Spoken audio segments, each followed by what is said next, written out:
দিল্লিকে আমরা বলছি, আপনি হাসিনার উপরে ভোট দিয়ে যা কিছু চান নিতে পারবেন, কিন্তু দীর্ঘমেয়াদে জনগণকে খেপিয়ে সেটা আপনি রাখতে পারবেন না। আপনার নিজের ইতিহাস থেকে আপনি শেখেন। শ্রীলঙ্কার দিকে তাকান, যাচ্ছে তাই করেছেন শ্রীলঙ্কাতে। তামিলদেরকে ফান্ডিং করে অস্ত্র দিয়ে দেশকে অরাজক করে ফেলছিলেন। সেই শ্রীলঙ্কাতে আপনাদের অবস্থা কি আজকে? নেপালের দিকে তাকান, যেই নেপালের শতভাগ ব্যবসা বাণিজ্য সবকিছু আপনারা নিয়ন্ত্রণ করেছেন, সে নেপাল আজকে আপনাদেরকে 2 পয়সার দাম দেয় না। মালদ্বীপের দিকে তাকান, আপনার সেনাবাহিনীকে সেখান থেকে বের করে দেওয়া হয়েছে, মিলিটারি বেস।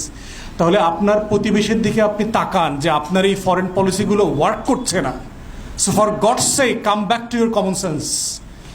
এই জন্য দিল্লিকে বলছি, বাংলাদেশের 20 কোটি মানুষের সাথে বেইমানি করে শুধুমাত্র একটা করদ রাজ্যের মুখ্যমন্ত্রীর উপর ভরসা করে যদি আপনারা মনে করেন যে আপনারা 800 কিলোমিটার রাস্তা, 1000 কিলোমিটার রাস্তা বাংলাদেশের বুকের উপর দিয়ে চলে যাবেন, বোকা।